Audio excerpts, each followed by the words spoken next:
Appreciate the singing of those young people, those children. You've heard me quote sing. The Bible says make a joyful noise, but I know my noise isn't all that joyful. Let's turn to God in prayer. Lord God, it's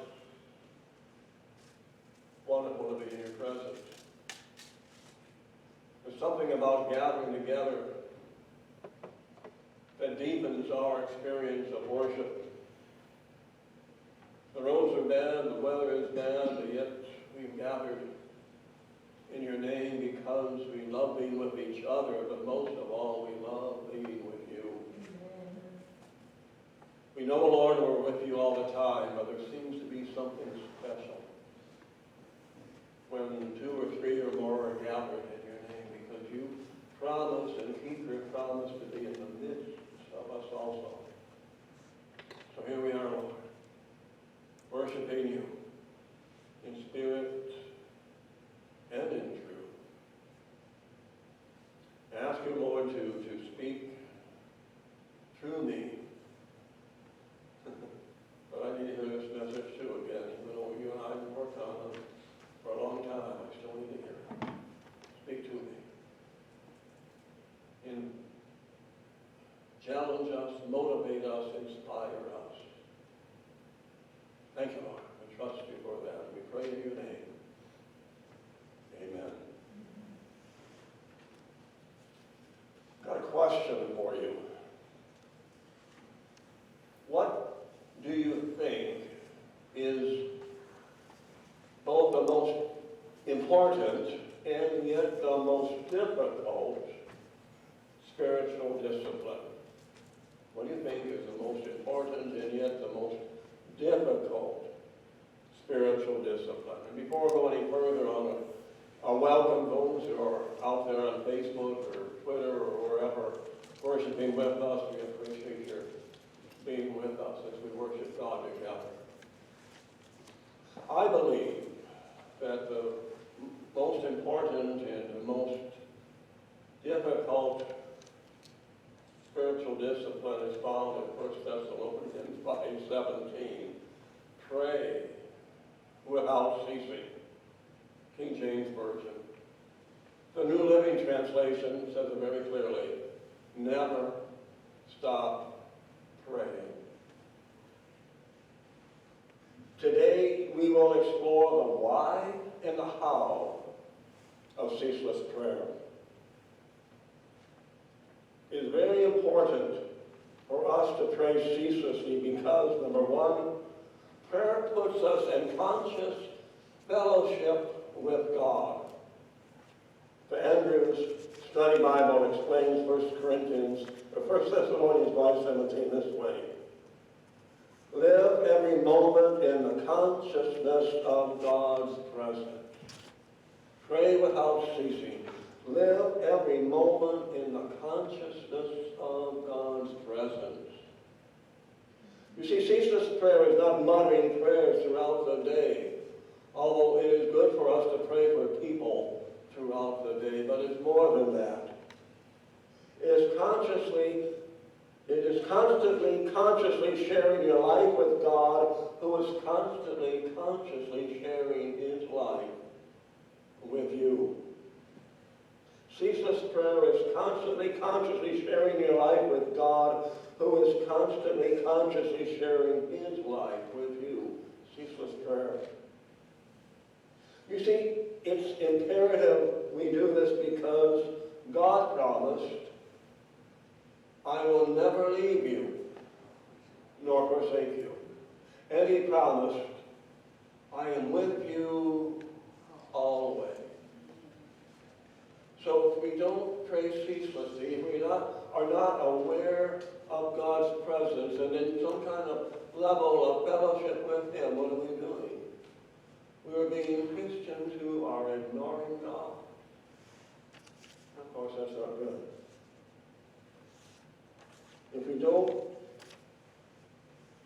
sense God's presence, we are rude Christians ignoring him. And ceaseless prayer is an important imperative also because God put in each of us a yearning, a longing to be in fellowship with Him. Deep down, each of us is like David, the shepherd boy king who prayed, "As the deer longs for streams of water, so I long for you, O God. I thirst for God, the living God. Oh my God, you are my God. I earnestly search for you. My soul thirsts for you. My whole body longs for you." God put in each of us a longing, a yearning for fellowship, continuous fellowship with Him, because He's continuously in fellowship with us. David had this deep yearning for God because he understood no one and no thing can ever compare with having fellowship with God, the loving Creator of the universe. He told God, Psalm 73:25, whom do I have in heaven but you? And having you, I desire nothing on earth. David had this longing for continuous fellowship with God because he realized that God was more important to him than anything. Creator God, loving God. And David had this deep yearning for God because God put it there, as He put it in all of us. Whether we are aware of it or not, we too have this deep yearning for God because, why, He put it there. God put this deep yearning for Himself in David and in all of us because He has Himself a deep longing and yearning for fellowship with all of us. There are at least two verses in the Bible that point this out. The first is Genesis 1:26, where the Father said, "Let us make human beings in our own image." Why would He give us life if He did not want fellowship with us? That's why He gave us life. He longs, He yearns for fellowship with us. And then the second verse that reminds us God wants fellowship with us, John 3:16. For God so loved the world that He gave His one and only Son, His only begotten Son, that whoever believes in Him shall not perish, but have everlasting life. Why would God use the suffering and painful death of His Son to provide a way for us to be with Him eternally if He did not want fellowship with us eternally? God longs for fellowship with you and me and with all of the people. There's nothing God wants more than quality time with us humans. That is why it is so rude for us to ignore Him. Yet it is extremely difficult to live every moment in conscious awareness of God's presence and to share ourselves with Him. It is difficult. There are so many distractions, and we are so busy that it's difficult for us to be consciously aware of God 24/7. I've been working on this for at least 20 years with little progress. I don't know about you, but because I'm easily distracted and my mind wanders sometimes, I am not yet a ceaseless prayer. At least I'm on my way. Most of the time is being distracted from Him and spending time doing other things. I guess this is the reason for the message. To inspire myself and inspire you so that what it takes to pray without ceasing, that is to inspire us to stop ignoring Him and start enjoying Him every moment of every day. I'm going to tell you a story about a man who actually learned to fellowship with God 24/7. It was a day similar to this without the snow. trees were lifeless of leaves. Nick, a teenager of 18, noticed this and began to consider that soon leaves would reappear, soon there would be fresh fruit and beautiful flowers again. This realization was championed by a greater awareness that would change his life forever. He became aware that it was by the providence and the power of God that these things in nature would happen. Somehow this awareness filled Nick with such a love for God that love never left. He continuously loved God deeply. Nick was a 17th century Carmelite lay monk known as Brother Lawrence, whose given name was Brother Herman, Nicholas Herman. He gave himself to what is called the practice of the presence of God. With God's help, he learned to think of God and talk with God throughout every day. With God's help, he became also able to consciously do everything out of his deep love for God.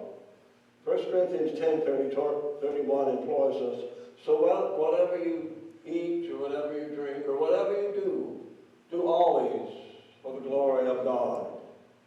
And Nick learned to do that. Ceaseless prayer did not come easily for Nick. He struggled, as I do. Every time he slept, he, quote, reminded God, who really needs no reminder. He said, Lord, I shall never do otherwise if you leave me to myself. It is up to you to keep me from falling and to correct what is wrong. Sometimes he, quote, reminded God, my God, I cannot do this unless you enable me to do so. It took years, but eventually Nick was able to pray without ceasing, everywhere and at all times. Even while working in a noisy kitchen of a monastery where there's a lot of hubbub and activity, he sensed the presence of God. How did Nick do it? How was he able to be aware of God 24/7? You can read Nick's story in a little booklet called The Practice of the Presence of God. In his book, Nick offers, I counted 30 things that worked for him to learn to pray without ceasing. And if I were to give you all 30, you wouldn't remember many of them. So I'm not going to do that. Of the 30, I suggest 3. Do everything trivial and important. Do everything you do, whether it's trivial or important, for God's glory. Again, 1 Corinthians 10:31 implores us, so whether you eat or drink or whatever you do it for the glory, do it for the honor of God. And number 2, always ask for God's help. Remember Philippians 4:13. I can do all things through Christ, who strengthens me. Amen. I can learn to pray ceaselessly, to practice the presence of God through Christ, who strengthens me. So ask for God's help. And thirdly, depend on Him to help you. God tells us in Philippians 2:13 that He works in us both to will and to do His good pleasure. When it comes to constant conscious companionship with God, I have the will, and I'm trusting Him for the do. God works in us both to will and to do for what pleases Him. Depend on Him to help you. As I have said, I'm not yet very good at praying ceaselessly, but I've learned a few things in the past 20 years of trying to do this. Of course, worshiping as we do. When I'm here in worship with you guys, I sense the presence of God and did from day one, Tammy and I began to worship with you. There's a sense of God's presence here as we worship.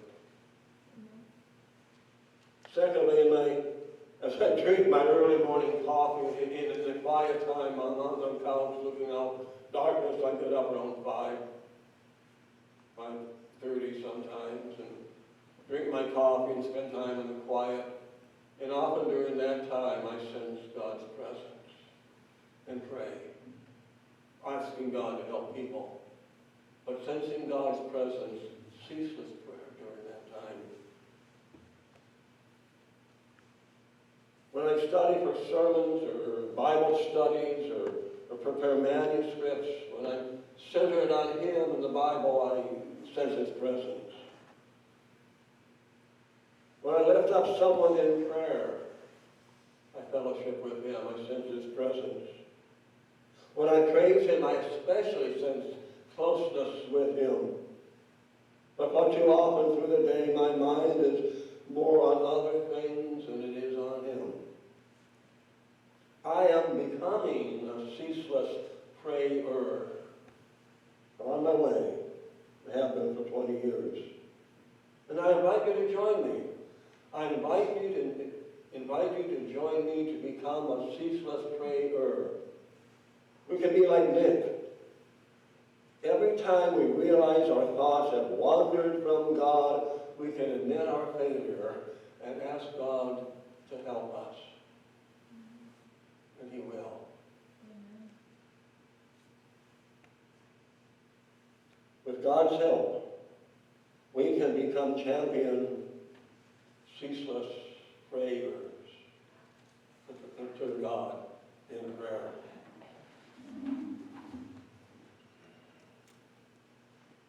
We praise you, God, that we can spend continuous sweet hours of prayer. We praise you, God, that we can spend continuous time with you in the garden of prayer. Lord, we are limited beings. We have the desire, we have the will. Help us with the do. You put in us the will and the ability to do. We look to you to help us. Because, Lord, we love you. We love you, Lord, and would worship you 24/7. Thank you, Lord. We're counting on you to help us with that. It is in your name, Jesus, that we pray with praise and thanksgiving. Amen. Amen. Let's sing together, In the Garden, number 487, In the Garden. Might have to use the book. I don't seem to be reading. Okay, in the book, 487, I guess it's not coming up on the screen.